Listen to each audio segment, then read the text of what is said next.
desde el sur, explorando el cosmos. El programa que hacemos desde Argentina para todos los amantes de la ciencia de habla hispana.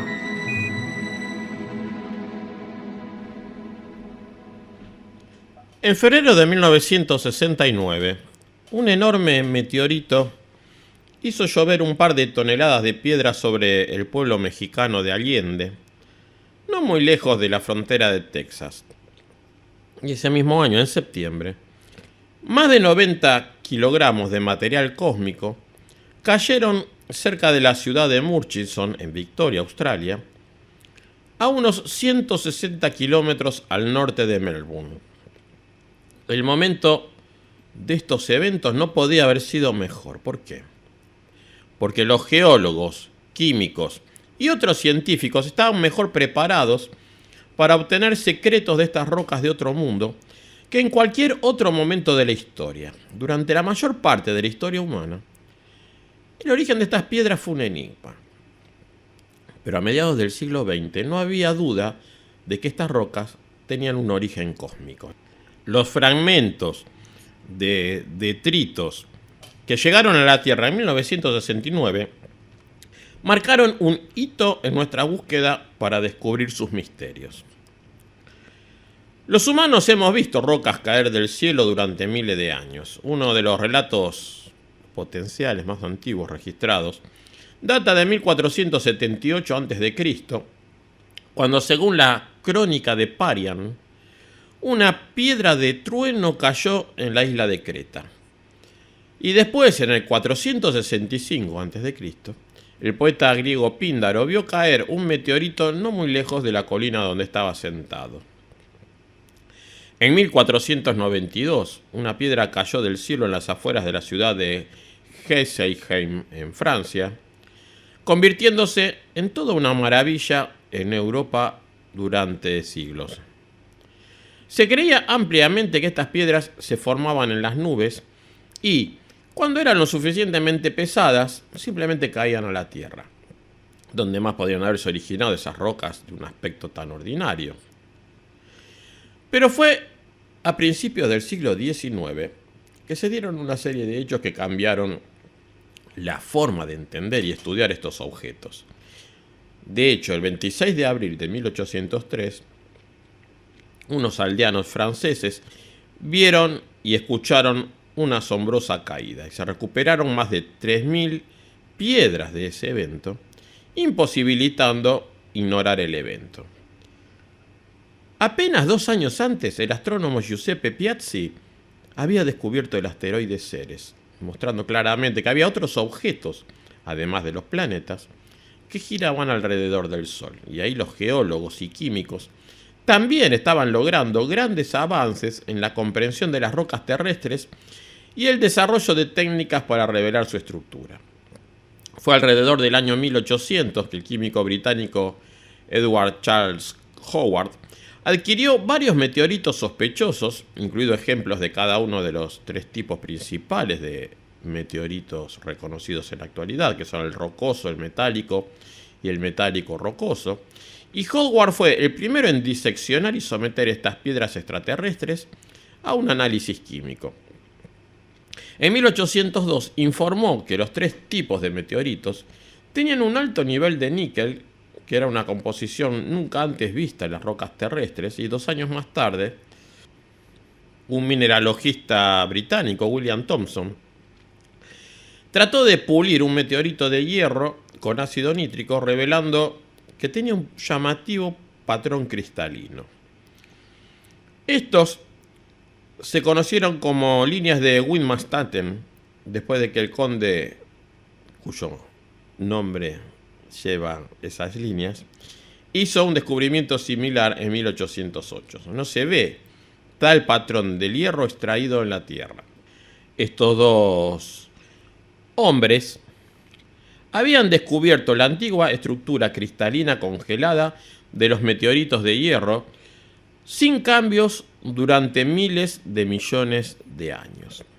Y saltando ya hacia el siglo XX y XXI, La investigación de meteoritos progresó gracias a las nuevas técnicas y equipos utilizados para estudiar a estos visitantes cósmicos. Y estas investigaciones incluyeron, inesperadamente, un misterio arqueológico. Fue en 1911 que el arqueólogo británico Gerald Avery Wainwright descubrió un collar de cuentas hechas de hierro en un cementerio egipcio de 5.500 años de antigüedad en Jersey, a unos 70 kilómetros al sur del actual Cairo. Y cuando el arqueólogo británico Howard Carter abrió la tumba del faraón Tutankamón en 1922, encontró entre muchos artefactos hermosos una magnífica daga ceremonial con un mango de oro y hojas de hierro. La presencia de estos artefactos de hierro era notoria, ya que durante la vida de Tutankamón, 3.300 años antes, los egipcios aún no dominaban el arte de fundir el hierro y todavía usaban el bronce para sus armas. Las pruebas químicas indicaron un alto nivel de níquel en las cuentas de Jersey y en la hoja de la daga de Tutankamón, lo que apunta a un origen extraterrestre. Sin embargo, fue en la década de 1980 que algunos arqueometalúrgicos sugirieron que los minerales de hierro ricos en níquel encontrados en la Tierra podrían haber sido la fuente de estos artefactos, o sea que estaban hechos de fragmentos de meteoritos. Finalmente, en 2016, los investigadores informaron en Meteoritics y Planetary Science sobre un examen no invasivo de la daga de hierro del rey Tutankamón que confirmó sus orígenes meteoríticos. Allí el equipo utilizó un espectrómetro de fluorescencia de rayos X portátil que analiza las longitudes de onda de los elementos fluorescentes para determinar su abundancia. Los investigadores encontraron que la daga tenía casi un 11% de níquel y alrededor de un 0,6% de cobalto, mientras que el hierro terrestre producido en el siglo XIX rara vez supera el 4% de níquel. Luego, compararon estos meteoritos de hierro encontrados dentro de un radio de 1930 kilómetros de la tumba de Tutankamón y se encontró una posible coincidencia. El meteorito Karga, encontrado en el año 2000 cerca de la ciudad de Marsa Matruh en Egipto. Y utilizando pruebas similares, en 2013 se demostró que las cuentas de Jersey eran también de un meteorito de hierro. Uno de los principales dispositivos utilizados para estudiar meteoritos es el espectrómetro de masas, un instrumento que puede detectar átomos de elementos específicos y medir la abundancia de sus isótopos, o sea, átomos del mismo elemento con el mismo número de protones pero con diferente número de neutrones. La medición de la abundancia de varios isótopos se puede utilizar para fechar muestras. Por ejemplo, el carbono 14 se usa mucho para determinar la edad de la materia orgánica. El análisis de isótopos también se puede utilizar para diseccionar y estudiar los componentes atómicos de los meteoritos. Pero hay un inconveniente. La muestra se destruye en el proceso. Para sondear una muestra con un espectrómetro de masas, se coloca un pequeño trozo de meteorito en una cámara donde se calienta hasta que se vaporiza. Luego, el gas se ioniza y los iones resultantes se aceleran con un campo eléctrico o magnético. Dado que los diferentes isótopos tienen masas diferentes, se desvían en cantidades diferentes, lo que indica su abundancia relativa. Esta técnica se puede utilizar para revelar algunos de los secretos encerrados en los meteoritos. La enorme bola de fuego que explotó sobre Allende en febrero de 1969 proporcionó mucho material, esparciendo miles de piedras en un área enorme. Se recuperaron más de 2 toneladas, lo que brindó a los investigadores ya preparados por las inminentes misiones Apolo una gran cantidad de material para investigar. Como resultado, el meteorito de Allende se ha convertido en uno de los meteoritos más estudiados de la historia. De hecho, es un meteorito primitivo raro, conocido como condrita carbonácea, porque es rico en carbono, en forma de grafito, compuestos orgánicos, agua y aminoácidos. Y cuando se abre, su interior es negro y está lleno de hermosas inclusiones blancas como copos de nieve. Cuando se analizaron con un espectrómetro de masas, se descubrió que estas motas blancas eran los minerales más antiguos conocidos en el sistema solar, con una antigüedad estimada de 4.567 millones de años. Los materiales de calcio y aluminio tuvieron que formarse a partir del material de la nebulosa que dio origen al Sol y a temperaturas extremadamente altas que solo se podían encontrar en el sistema solar primitivo. Los estudios que utilizaron espectrómetros de masas también mostraron isótopos de oxígeno similares a los que se encuentran en el Sol. El meteorito Allende ahora de hecho se considera uno de los objetos más antiguos jamás encontrados en la Tierra. Cuando el meteorito Murchison cayó solo 2 meses después de que el Apolo 11 regresara de la Luna, los investigadores tenían otro meteorito de condrita carbonácea inusual para estudiar. Y al igual que el meteorito Allende, el Murchison está lleno de una especie de grava cósmica llamada cóndrulos que se fusionaron en la etapa más temprana del nacimiento del sistema solar. Y ahora los investigadores están rastreando esta historia aún más atrás en el tiempo mediante la identificación y el estudio de granos de polvo presolares, motas cósmicas atrapadas en los meteoritos que se formaron incluso antes de que lo hiciera el Sol. Por ejemplo, un estudio del 2020 informó partículas de carburo de silicio presolar en el meteorito Murchison. Piensen en eso, restos de polvo de estrellas de hasta 7.000 millones de años. Otro estudio del mismo año ofrece la posibilidad de aprender más sobre los granos presolares, porque investigadores de la Universidad de Surrey en Inglaterra desarrolló una técnica utilizando un acelerador de partículas lineal en Illinois para rastrear las trayectorias de los rayos gamma emitidos por reacciones que involucran al isótopo de argón 34. Y utilizando estos datos, se calculó las proporciones de isótopos de azufre producidos en 2 tipos de explosiones nucleares: las supernovas, o sea, las muertes explosivas de estrellas envejecidas, y las novas, que son las explosiones termodinámicas de material limitado a la capa exterior de una estrella. Los resultados podrían permitir a los científicos determinar si un grano presolar en particular se formó en una supernova o una nova, algo increíble, brindando así la información sobre la muerte de estrellas en la cercanía de nuestro Sol mucho antes de que comenzara a formarse. Ninguna de esta información tiene contexto sin un indicador preciso, que es conocer la edad de la Tierra. Desde los antiguos filósofos griegos hasta los científicos del siglo XXI, los humanos siempre hemos buscado medir la edad de nuestro mundo. Los investigadores han obtenido una clave para este misterio durante el proyecto Manhattan, ese programa de investigación estadounidense que desbloqueó el poder destructivo de la bomba nuclear. Porque como parte de ese trabajo, los científicos determinaron la tasa de descomposición del uranio con gran precisión.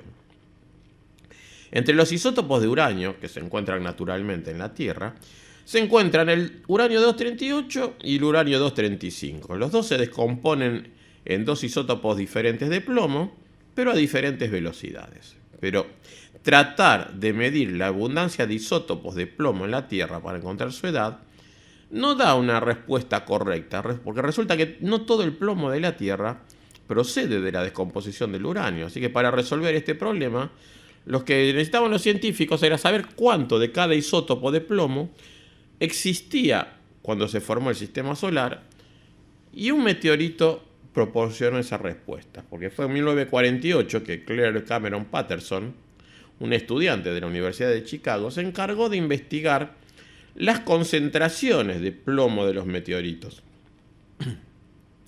Su supervisor, un geoquímico, Harrison Brown, razonó que los meteoritos de hierro se habrían formado casi sin uranio, lo que significa que su proporción de isótopos de plomo reflejaría la del sistema solar primitivo.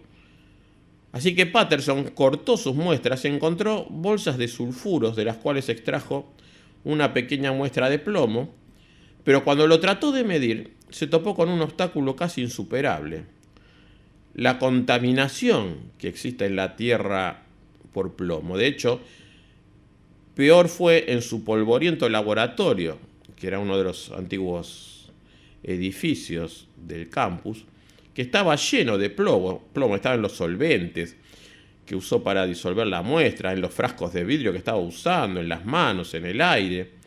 Así que no fue hasta que Brown aceptó un puesto del Caltech y se llevó a Patterson con él, que obtuvo los fondos para construir desde cero los que entonces era uno de los laboratorios más limpios del mundo. Y en 1953 finalmente se pudo extraer una muestra pura del plomo primordial de un pequeño trozo de meteorito de hierro del Cañón Diablo que cayó hace unos 60.000 años y creó el famoso cráter de meteoro de Arizona.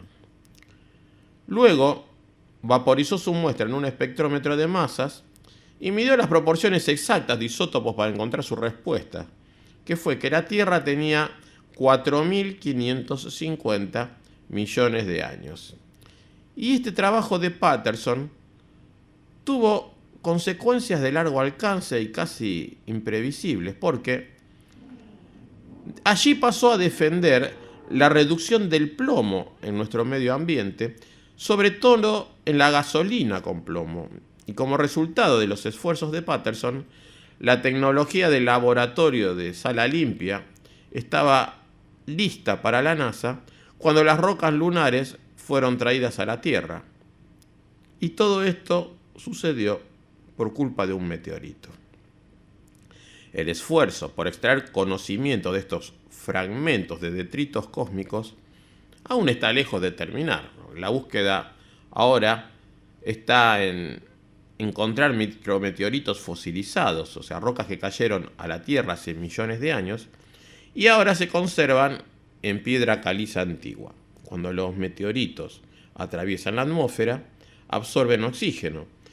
Y analizar estos restos fosilizados nos permiten vislumbrar la atmósfera más antigua y cómo pudo haber afectado a la vida en la Tierra.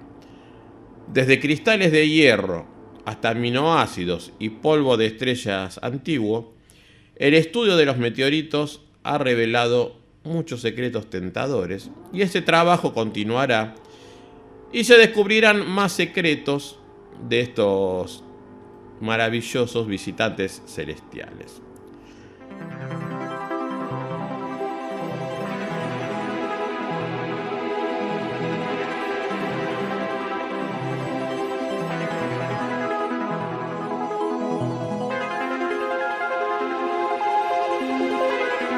That's one small step for man, one giant leap for mankind.